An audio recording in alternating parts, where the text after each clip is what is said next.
Lots of expectation around security and stability and, of course, the safety after this election, especially if there are concerns around complaints around electoral fraud. You talked earlier about people boarding their stores there in Washington, D.C. Very, very fascinating. But what is being discussed there by our very own Xolela?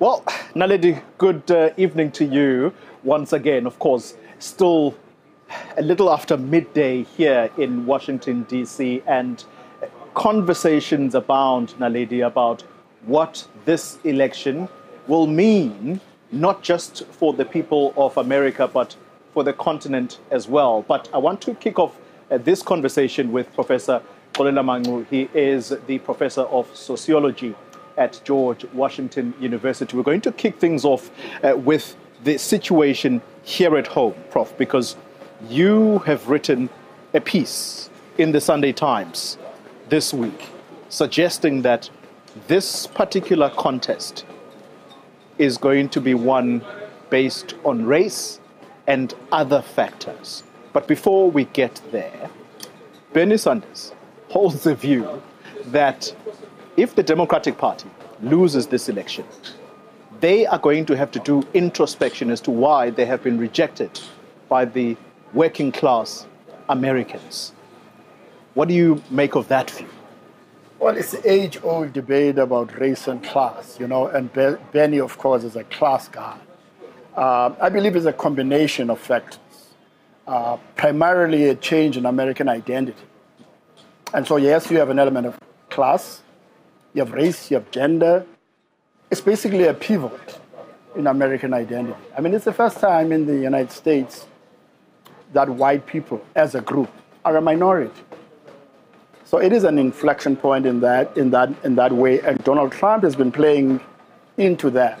As Steve Biko once said, fear is a determinant factor in politics. Do we know that as a fact, Prof, that white people in America are becoming lesser and lesser, and the demographic groups are now starting to equalize, is it? Yeah, that's what the 2020 census tells us, that for the first time now, white Americans are a majority-minority or a minority-majority in the United States. It's the first time in U.S. history that they have been actually not the majority, let's just put it that way, as a group. Let's talk then about why your article is of the strong opinion that this particular election has a lot of race factor in it. Well, if you go back in history, right, it's exactly 100 years now since the Immigration Act of 1924, where you had a similar kind of racist rhetoric. Yeah. But then it had to do with Asians particularly. You see, history has a way of repeating itself, and race in particular, there's an historian who described race as a scavenger ideology. It lives off dead ideas and will find ways to resurface under different circumstances. Is that what you think Donald Trump has mounted his campaign on? Well, yes, of course. I mean, it's resuscitating the vocabulary of the 1920s, around immigration back then. He's resuscitating openly ideas about fascism. He is openly racist. I mean, he doesn't hide it. And he's openly sexist.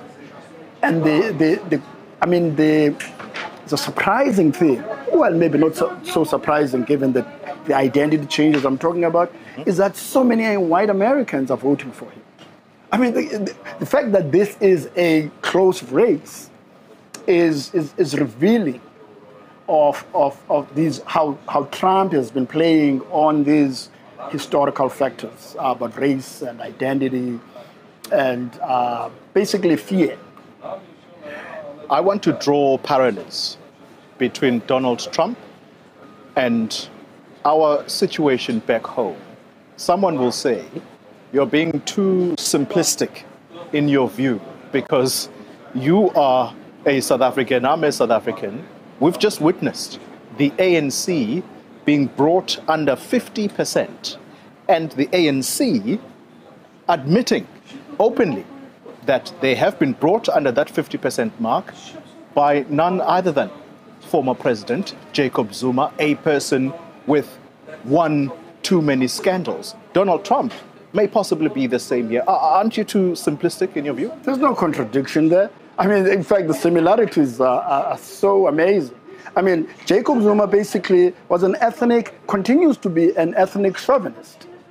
And he was using the same politics, the same ethnic mobilization, that Trump is using, but Trump is using race. It's all about identity and how identity is being manipulated for political purposes. The irony is that white Americans always disavow identity politics, and yet it's there for all to see. I mean, why would they not reject Donald Trump? I mean, black people, at least in South Africa, reject Jacob Zuma. Well, not so much. Well, not so much. Not in power anymore. If he's brought the ANC under 50%, that's not a rejection per se. No, it's a combination of factors, of course. But yes, identity continues to play a big role in politics. I don't know how that is different from what I'm saying about the United States. You and I will debate this for some time. Let's talk about how this race, whoever wins and sits in this White House behind us, is going to shape not only the politics of America, but that of the continent of Africa and indeed Europe, because the leaders there are watching this very closely, are they not? Well, first of all, the election itself is reshaping American politics. So, the Trump factor is not just going to disappear if Donald Trump loses, which I think he will. There will continue to be this movement, whether it's in the Senate or in the House, but generally in American political culture, this move towards the right, which is also, by the way, happening in Europe. And again, you have similar fear factors among white folks. And I don't know when this is going to end. In South Africa, we took power under Nelson Mandela, and the roof didn't fall. Didn't implode on white people. They did even better, actually. You make that point in your article. So I don't know what this fear is of people of color or of being like in some kind of minority status and enjoying, the richness, the cultural and the political richness that comes with that. Final point I'd like to tease out with you is the American administration's posture towards the continent of Africa and its leaders.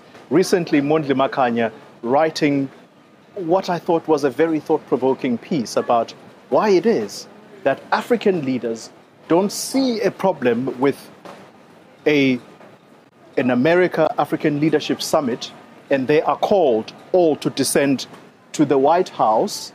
Whereas if there was a mutually respectful relationship, he would go and address the African leaders at the African Union headquarters in Ethiopia. Do you see an imbalance between that relationship, and might that change, let's say, under Kamala Harris, if she were to win? Well, first, I'm always very reticent to comment about stuff I have not read. So I haven't read Mondli's stuff. But let me do say that, of course, it'll be much better if Kamala Harris wins. There'll be some modicum of respect. It's not going to change the power dynamics, And as I said, Congress, the Senate and the House will play a big role in what happens. But certainly, it will be very bad for Africa if Trump wins. But I do want to say that we on the continent, particularly in South Africa, have to reset our relationship with the United States when Kamala Harris becomes president. Because we've done a pretty good job of destroying it. And we need to do something to repair that relationship. It's a vital strategic relationship with the most powerful, richest country in the world. Professor Xolela Mangcu, thank you very much. Thanks for seeing you, man. Thank you. Thanks for having me. It's good to see you in this space. Professor Mangcu, a sociologist and professor of history at George Washington University. We continue watching the space in America. We're going to take a break, and when we return, Naledi Moleo picks up with the latest headlines at the top of 9.